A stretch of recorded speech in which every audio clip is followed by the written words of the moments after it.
ನಮಸ್ಕಾರ. ಸದಾನ್ ಬಾಬ್ನ ಯೂಟ್ಯೂಬ್ ವಾಹಿನಿಗೆ ಸ್ವಾಗತ ಸುಸ್ವಾಗತ. ಬೆಳಗಾವಿ ಜಿಲ್ಲಾ ರಾಜಕಾರಣ 3 ಭಾಗ ಆಗಿದೆ. ಕಾಂಗ್ರೆಸ್ನಲ್ಲಿ 3 ಭಾಗ ಆಗಿದೆ.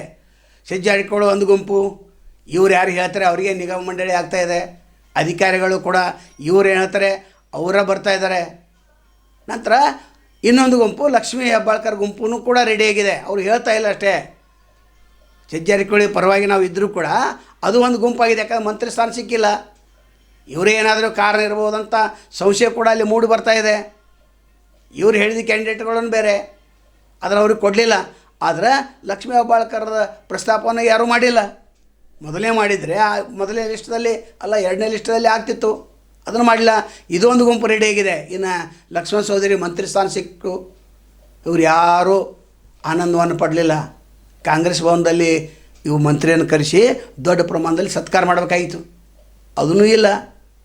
ಲಕ್ಷ್ಮೀ ಹೆಬ್ಬಾಳ್ಕರ್ ಮಂತ್ರಿಗಳೇ ಪಡಿಬೇಕಂತೇಳಿ ಅವರು ಲಾಬಿ ಮೇಲೆ ಇಂದು ಕೂಡ ಲಾಬಿಯನ್ನು ಮಾಡ್ತಾಯಿದ್ದಾರೆ.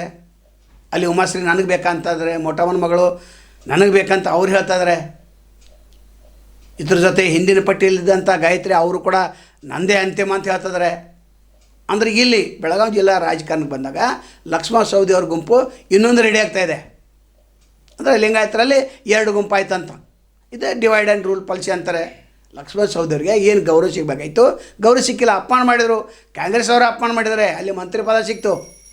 ಏನು ಕ್ಷೇತ್ರಕ್ಕೆ ನೀವು ಸತ್ಕಾರ ಮಾಡಿ 10ನೇ ಕ್ಷೇತ್ರ ಸತ್ಕಾರ ಮಾಡಿದರೆ ಸತ್ಕಾರ ಆಗಲಿಲ್ಲ. ಅದು ಇಲ್ಲೇ ಕೂಡಿ ದೊಡ್ಡ ಪ್ರಮಾಣದಲ್ಲಿ ಒಂದು ಸತ್ಕಾರ ಆಗಬೇಕಾಗಿತ್ತು. ಯಾಕಂದರೆ ಕಾಂಗ್ರೆಸ್ ಸೇರಿಕೊಂಡ್ರೆ, ಆದರೆ ಕಾಂಗ್ರೆಸ್ಸಲ್ಲಿ ಮಂತ್ರಿ ಆಗಿದ್ದಾರೆ ಅನೇಕರು. ಇವರು ಮಂತ್ರಿ ಆಗಬಾರ್ದಂತ ಲಾಬಿ ಕೂಡ ನಡೆಸಿದರು. ತಮಗೆಲ್ಲ ಗೊತ್ತಿದೆ. ಆದರೂ ಯಾಕಂದರೆ ಡಿ ಕೆ ಶಿವಕುಮಾರ್ ಮಾತು ಕೊಟ್ಟಂತೆ ನಡ್ಕೊಂಡ್ರು.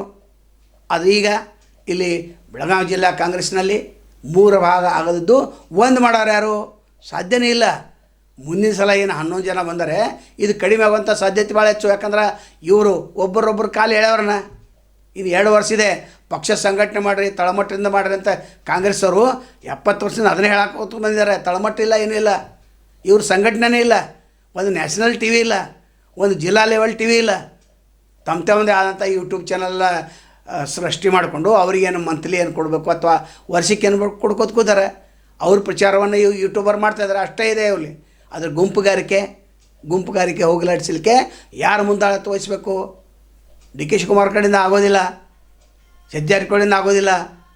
ಮಧ್ಯಸ್ಥಿಕೆ ಯಾರು ಬರಬೇಕು ಅಂದರೆ ಮತ್ತೆ ಸುರ್ಜೇವಾಲನ ಬರಬೇಕಿಲ್ಲೇ, ವೇಣುಗೋಪಾಲನ ಬರ್ಬೇಕು. ಅಂಥ ಪರಿಸ್ಥಿತಿ ಇದೆ.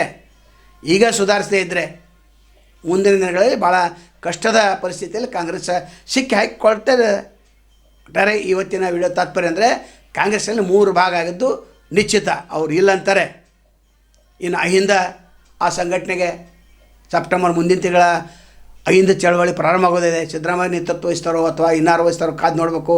ಅದಕ್ಕೆ ಲಕ್ಷ್ಮೀ ಹೆಬ್ಬಾಳ್ಕರ್ ಎಷ್ಟು ಸಪೋರ್ಟ್ ಕೊಡ್ತಾರೆ, ಲಕ್ಷ್ಮಣ ಸವದಿ ಎಷ್ಟು ಸಪೋರ್ಟ್ ಕೊಡ್ತಾರೆ. ಯಾಕಂದರೆ ಇವರು ತಮ್ಮದೇ ಕ್ಷೇತ್ರದಲ್ಲಿ ಗೆದ್ದು ಬಂದರೆ ಸಾಕಪ್ಪ ಅನ್ನುವಂಥ ಪರಿಸ್ಥಿತಿ ಇದೆ. ಇನ್ನು ಮುಖ್ಯಮಂತ್ರಿ ಆಗುವಂಥ ಜಾರಕಿಹೊಳಿ ಅವರು ಹೊಂದಾಣಿಕೆ ಮಾಡಬೇಕಾಗಿತ್ತು, ಅವ್ರನ್ನ ಕರೆಸ್ಬೇಕಾಗಿತ್ತು. ಅವ್ರು ಹೇಳ್ತಾರೆ ನಮ್ಮವ್ರ ನೋಡಿ ಭಿನ್ನಾಭಿಪ್ರಾಯ ಇಲ್ಲಂತ.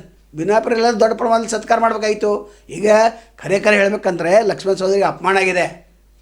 ಏನೋ ಖುಷಿಪಟ್ಟಿದ್ದಾರೆ 10ನೇ ಭಾಗದ ಜನ ಮತ್ತು ಅವರ ಅಭಿಮಾನಿಗಳು.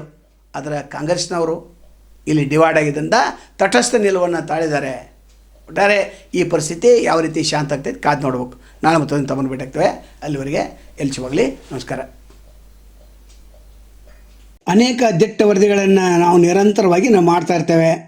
ಆದರೆ ಯಾರಿಗೂ ಸಹಾಯ ಮಾಡಬೇಕಂತ ಅನಿಸ್ತೈತೆ.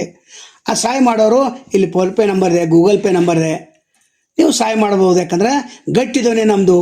ಸ್ವತಂತ್ರ ಪತ್ರಿಕಾಧರ್ಮವನ್ನು 35 ವರ್ಷದಿಂದ ನಡೆಸ್ಕೊಂಡು ಬಂದಿವೆ.